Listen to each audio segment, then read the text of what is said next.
ఉమ్మడి వరంగల్ జిల్లా వ్యాప్తంగా వరుసగా కురుస్తున్నటువంటి అకాల వర్షాలతో రైతులు చాలా ఇబ్బంది పడాల్సి వస్తుంది.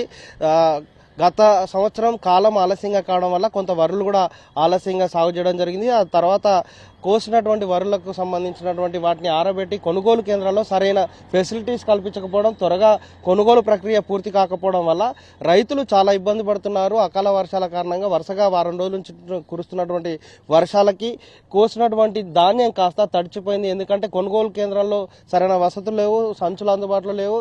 కొనుగోలుకు సంబంధించినటువంటి సమస్యలు తలెత్తిన నేపథ్యంలో కొనుగోలు కేంద్రాలు పూర్తిగా వడ్ల కొనుగోలు ప్రక్రియ పూర్తి కాలేదు. దాంతో వడ్లన్నీ కూడా కొనుగోలు కేంద్రాల్లో నిలిచిపోయినా ప్రస్తుతం మనం చూస్తున్నాం. నిన్న మొన్న కొంత చిరుజల్లులు కురిశాయి. ఆ తర్వాత నిన్న భారీ వర్షం కురుస్తున్న నేపథ్యంలో వడ్లు మొత్తం తడిచిపోయి ఇక్కడ తడిచినటువంటి వడ్లని ట్రాక్టర్లోకి ఎక్కించే ప్రయత్నం చేస్తున్నారు. ఎందుకంటే ఇక్కడ ఈ ఆరబోసిన ప్రాంతం మొత్తం జలమయం కావడం, ఈ ప్రాంతంలో ఉంటే ఈ వడ్లు ఆరాయి కాబట్టి వీటిని రోడ్ల మీదకి తరలించడం, లేదంటే ఎక్కడైతే పూర్తిగా స్లాబ్ లాంటి ప్రాంతం ఉంటుందో మట్టి కానీ తేమ లాక్కునేలాగా ఉండే ప్రాంతానికి తరలించే ప్రయత్నం చేస్తున్న నేపథ్యంలో ఈ ప్రాంతంలో చాలా బస్తాలు నింపినటువంటి ఈ ప్రాంతం అంతా కూడా ఒక్కసారిగా వచ్చినటువంటి వరదల ఉధృతికి భారీ వర్షం పడడం వల్ల వీటిని ఆరబెట్టుకోవడానికి ఏర్పాటు చేసినటువంటి ఈ ప్రాంతం మొత్తం జలమయమైంది. దాంతో తప్పని పరిస్థితుల్లో ఇక్కడ నుంచి ఈ వడ్లని తరలించాల్సినటువంటి పరిస్థితులు రైతులకు వచ్చినాయి.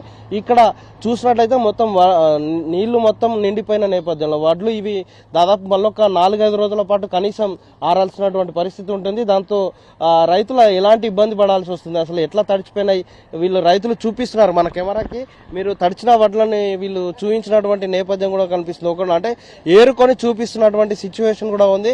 ఈ వడ్లు ఎలా తడిచిపోయాయో చూడండి. ప్రభుత్వం కరెక్ట్ గా చొరవ తీసుకునేటువంటి సిచ్యువేషన్ లో లేని నేపథ్యంలో మేము ఏం చేయాలి? ఇట్లా తడిచిపోయినటువంటి ఈ వడ్లని అధికారులు అయితే కొంటారు అని చెప్తున్నారు. మరి కొంటారా లేదా అనే అనుమానాలు వీళ్ళ దగ్గర వ్యక్తమవుతున్న నేపథ్యంలో రైతులు ఏమనుకుంటున్నారు అనేది వాళ్ళతో మాట్లాడే ప్రయత్నం చేద్దాం. ఎట్లా ఇబ్బంది పడుతున్నారు మీరు? వర్షం కారణంగా ఎట్లాంటి సమస్య వస్తున్నారు? నా పేరు దేవిశెట్టి రామ నరసింహారావు, మాది కర్కపల్లి గ్రామం. మొన్న 3 రోజుల నుంచి అకాల వర్షాల వల్ల కురిసినటువంటి వర్షానికి ఈ 2 రోజులలో అయితే మొలకెత్తేటట్టు ఉన్నాయి కనుక అధికారులు స్పందించి ఈ కటింగ్ లేకుండా ధాన్యాన్ని బయలు మిల్లులకు ఇవ్వాలని కోరుతున్నాం ప్రభుత్వాన్ని. మీకు ఎట్లా వచ్చింది? ఒకసారి వర్షం సడన్ గానే వచ్చిందండి. సడన్ గానే నైట్ వచ్చింది. దగ్గరికి పోసుకునే టైం కూడా లేకుండా ఉన్నది మాకు. వంపు ప్రాంతం చేయడానికి నీళ్లు నిండి పోయినాయి. పరదాలు పైన కప్పినా కానీ, పాలిథిన్ కవర్ కప్పినా కానీ పైనుంచి పోయి మొత్తం తడిచినాయి. ఇది 3వ ట్రాక్టర్ ఇప్పుడు మేము ఎత్తడం. అట్లా మీకు నష్టమే అండి. ఎట్లా అంటే ఇప్పుడు ఇది కటింగ్ కానీ తరి కానీ ఇప్పుడు కొన్ని కొట్టుకొని పోయినాయి.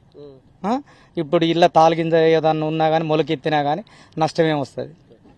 మీరు రండి ఒకసారి. అంటే ఎట్లా ఉంది? అంటే మీకు ఎట్లా ఇబ్బంది అవుతుంది సమస్య? ప్రస్తుతానికి వీళ్ళకి సంబంధించి రైతులతో మాట్లాడే ప్రయత్నం చేద్దాం. వాళ్ళకు ఎలాంటి సిచ్యువేషన్ ఉంది, ఎట్లా ఉంది ఇబ్బందులు? నాది ఖరాబ్ అయిపోయినాయి. ఇట్లనే ఇక చాలా బాగా ఖరాబ్ అయిన వడ్లు ఏం చేస్తుడో అర్థమైతే లేదు. అన్ని ఎట్లా ఉన్నదని పరిస్థితి. ఈ కొనుగోలు ఎట్లా చేస్తారు, ఎప్పుడు తీసుకెళ్తారు, ఇంకెంత కోసపడాలి వడ్లతోటి, ఏం చేయాలి అదే మాకు అర్థమైతే లేదు. వర్షం ఎట్లా వస్తుంది? వర్షం అనుకోకుండా వచ్చేస్తుంది. నైట్ వస్తుంది అనుకోకుండా వస్తుంది. పరదాలు కప్పినా కూడా గాలి ద్వారా వచ్చి గాలితోటి పరదాలన్నీ లేచిపోతున్నాయి. లేచిపోయి మొత్తం వర్షం బొందలలో పడి నీళ్ళన్నీ వచ్చి ఆగమైపోతున్నాయి పంట. మీకు ఎట్లా సమస్య ఉంది? మీరు 2 ఎకరాల పొలం వేసినాం, 2 ఎకరాలన్నారా? ఇప్పుడు 20 రోజులు అవుతుంది. 20 రోజుల కాండాలి ఎండ పోసుకుంటా ఇక కుప్ప వేసుకుంటూనే ఉన్నాం. ఇక ఉన్నా కానీ అవి కొంచెం ఇక మబ్బులకు మ్యాచర్ రాకుండా బారదాని ఎక్కపోయే వరకు దగ్గర పోసినాం. దగ్గర పోతే నైట్ వర్షానికి మొత్తం నీళ్ళన్నీ కిందికి వెళ్ళిపోయి వడ్లన్నీ మొత్తం తడిచినాయి. పొద్దుటి నుండి ఎత్తిపోతూనే ఉన్నాం. ఇక అది కోసం ఆ ఇబ్బంది.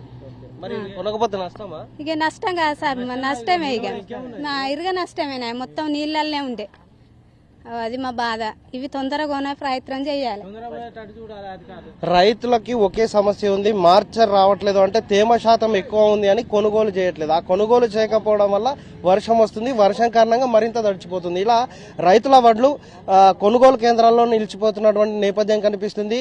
ఈ మార్చర్ పేరుతో అధికారులు దాని క్వాలిటీ చెక్ చేసే క్రమంలో కొనుగోలు ప్రక్రియని ఆలస్యం చేస్తున్నారు. అవి నిజానికి పూర్తి స్థాయిలో అవి ఆరడం లేదు. వరుసగా మేఘావృతం అవి ఉండడం, మేఘాలు కమ్ముకొని ఉండడం వల్ల కొనుగోలు ప్రక్రియ చేయకపోవడం వల్ల రైతులు ఇబ్బంది పడాల్సినటువంటి సిచ్యువేషన్ మనం స్పష్టంగా చూస్తున్నాం. మొత్తం ఎక్కడైతే కొనుగోలు కేంద్రాల దగ్గర లేకపోతే వడ్లని ఆరబెట్టుకునే సిచ్యువేషన్ లో మొత్తం తడిచిపోయినటువంటి దృశ్యాలు చూస్తున్నాం. ఈ కారణంగా ఒకవైపు తేమ శాతం ఉంది అని చెప్పి కొనుగోలు చేయకపోవడం, ఆ తర్వాత వర్షం వచ్చిన తర్వాత మళ్ళీ దాన్ని కొనకుండా ఉండడం వల్ల రైతులు నెలల తరబడి కొనుగోలు కేంద్రాల్లోనే ఉండాల్సినటువంటి సిచ్యువేషన్ కనిపిస్తుంది. అయితే అధికార యంత్రాంగం మాత్రం తాజాగా ఒకవేళ తడిచిన ధాన్యాన్ని కూడా కొంటామని చెప్తున్న నేపథ్యంలో అసలు ఈ వడ్లని కొంటారా లేకపోతే తడిచినటువంటి వడ్ల రైతుల సమస్య ఎట్లా ఉంటుంది అనేది ఇంకా స్పష్టంగా తెలియకపోయినా రైతులకు మాత్రం తీరని ఇబ్బందులు అయితే తలెత్తుతున్నాయి. చాలా సమస్యలు ఎదుర్కోవాల్సినటువంటి సిచ్యువేషన్ అయితే కనిపిస్తుంది. రైతులందరూ కూడా అకాల వర్షాలతో ఇబ్బందులు ఎదుర్కొన్నటువంటి నేపథ్యం స్పష్టంగా కనిపిస్తుంది. ఉమ్మడి వరంగల్ జిల్లా వ్యాప్తంగా బొలుగు, భూపాలపల్లిలో కొంత ఆలస్యంగా సాగు జరుగుతుంది. ఎందుకంటే ఇటు లేటుగా వేస్తారు. జనగామ, మహబూబాబాద్లోనూ ఇలాంటి సిచ్యువేషన్ ఉంది. జనగామలో కొంత మొదట సాగు జరుగుతుంది కాబట్టి అక్కడ కొనుగోలు కేంద్రాలన్నీ పూర్తయినాయి. ఇక వరంగల్, మహబూబాబాద్, నర్సంపేట, భూపాలపల్లి, మొలుగు ఈ ప్రాంతాలన్నీ కూడా ఇప్పటికీ కొనుగోలు కేంద్రాల్లో బస్తాల్లో నింపి ఉన్నటువంటి ధాన్యం అలాగే ఉండిపోయింది. ఎందుకంటే మార్చర్ రావట్లేదు, తేమ శాతం ఉంది అని వాళ్ళకి బారదాన్ని ఇవ్వకపోవడం వల్ల రాసులు పోసుకొని ఉంచాల్సినటువంటి సిచ్యువేషన్ కల్పిస్తుంది. ఈ రాసుల్లో పోసుకుంటే ఆ కిందికి తేమ వచ్చి తడుస్తున్నటువంటి నేపథ్యం కనిపిస్తుంది. దాంతో వాళ్ళు పూర్తిగా ఎక్కడా కూడా కొనుగోలు చేయలేని సిచ్యువేషన్లో రైతులకి సమస్య తప్పట్లేదు. ఉమ్మడి వరంగల్ జిల్లా వ్యాప్తంగా రైతులు మాత్రం అకాల వర్షాలతో తీరని ఇబ్బందులు ఎదుర్కొంటున్నారు, నష్టపోవాల్సిన పరిస్థితి వస్తుంది. ఇప్పుడు ఏదైతే వరి ధాన్యం తడిచిందో అవన్నీ కూడా మొలకలు వచ్చేటువంటి సిచ్యువేషన్ స్పష్టంగా కనిపిస్తుంది. దాన్ని వెంటనే ఆరబెట్టాలి. కానీ వరుసగా మేఘావృతం అవ్వడం, ఉదయం అంతా కొంత ఎండ కొట్టడం, సడన్ గా మేఘావృతమై ఒక్కసారిగా కురుస్తున్నటువంటి వర్షాలతో దాన్ని తడవకుండా కాపాడుకోలేని సిచ్యువేషన్ వచ్చింది. కాబట్టి అధికారులు కొంత చొరవ తీసుకొని వెంటనే కొనుగోలు ప్రక్రియ చేయాలి. తడిసిన ధాన్యాన్ని కూడా కొంటేనే మాకు ఈ ఇబ్బంది నుంచి బయటపడతామని రైతులు వేడుకుంటున్నారు. కెమెరా వాజిద్ తరుణ్ కుమార్, ఎన్టీవీ వరంగల్.